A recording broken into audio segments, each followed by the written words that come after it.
नमस्कार. राणीज किचनमध्ये तुम्हा सर्वांचा खूप खूप स्वागत आहे. आज मी या ठिकाणी बनवणार आहे इन्स्टंट ढोकळा. पिठाला भिजवायची गरज नाही. अगदी झटपट आपण या ठिकाणी लगेच पीठ कालवायचं आणि लगेच ढोकळा बनवायचा. बनवायला खूप सोपं आहे. बिना अवनचा पातेल्यामध्ये आज हे मी ढोकळा बनवणार आहे. चला तर मग आपण रेसिपीला सुरुवात करूया. सर्वप्रथम या ठिकाणी एक बाऊल घ्यायचा आहे. बाऊलमध्ये 1.5 वाटी बेसन पीठ घेतलेलं आहे. वाटीचं प्रमाण तुम्ही कुठलाही ठेवा. या ठिकाणी थोडंसं मोठी वाटी आहे.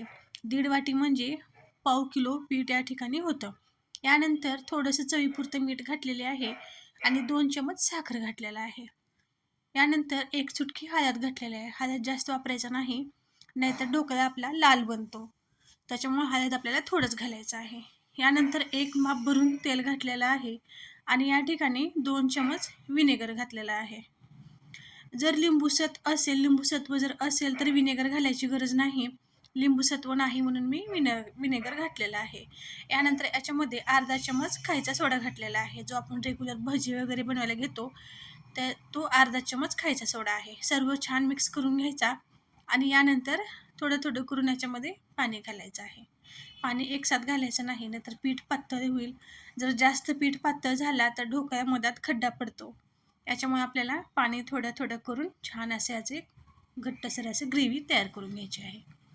यानंतर आता एका पातेल्याला तेल लावून घ्यायचं आहे.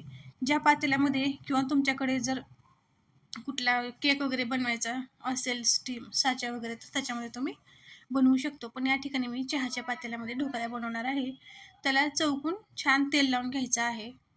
यानंतर लगेचच हे पीठ आपल्याला याच्यामध्ये ओतायचं आहे. पीठ ओतताना आपल्याला परत एकदा याला छान मिक्स करून घ्यायचं आहे. मिक्स करून घेऊन त्याच्यामध्ये पीठ ओतायचं आहे. आणि हे सर्व करण्याच्या अगोदर आपल्याला गॅसवरती एका पातेल्यामध्ये पाणी घालून त्याला उकळत ठेवायचं आहे. कारण या ठिकाणी आपल्याला जेव्हा पीठ टाकतो, पातेलं जेव्हा आपण पातेल्यामध्ये ठेवतो, तेव्हा पाणी गरम असायला पाहिजे, उकळतं असायला पाहिजे. यानंतर याच्यामध्ये ठेवून आपल्याला 15 मिनिटं याला मध्यम गॅसवरती बेक करून घ्यायचं आहे.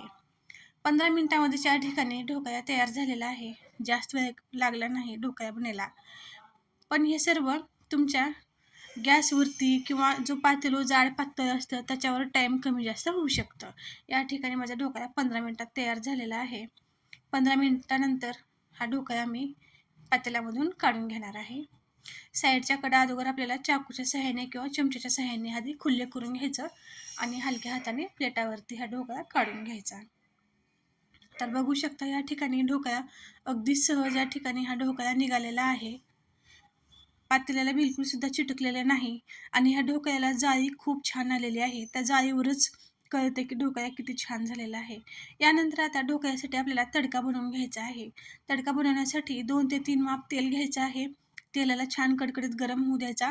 त्याच्यामध्ये हिरवी मिरची, जिरे, मोहरे, कढीपत्ता, कोथिंबीर हे घालून आपल्याला छान खमंग तडका तयार करून घ्यायचा आहे.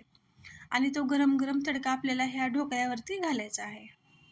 मी कट करण्याच्या अगोदरच घातलेला आहे, कारण जे जाळी सुटलेली आहे ढोकळ्याला, पूर्ण त्या जाळीमध्ये तेल तो तडकामध्ये ओढून घेतो आणि ढोकळा खायला खूप छान लागतो. तुम्ही कट करून सुद्धा तडका घालू शकता. आपापल्या आवडीप्रमाणे हा तडका घालायचा. यानंतर आता याला कट करून घेणार आहे. बघू शकता कट करतानाच बघा मध्ये जाळी किती छान दिसत आहे. एकदम असं टम्म फुगलेली आपली हे आणि जाळीदार ढोकळा तयार झालेला आहे. कट करतानाच बघा अगदी सहज याच्या हे वड्या पडत आहेत आणि चुरा बिलकुल झालेला नाही. ढोकळा बनवताना जर तेल कमी पडला तर ढोकळ्याच्या चुरा होतात, छान अख्खे पीस निघत नाहीत. तर या ठिकाणी आपला हा इन्स्टंट ढोकळा तयार झालेला आहे. बघू शकता अगदी स्पॉट आणि स्पंजी जाळीदार आपला ढोकळा बनून तयार आहे. जर तुम्हाला ही माझी आजची रेसिपी आवडली असेल तर नक्कीच राणीज किचनला सबस्क्राईब करावे.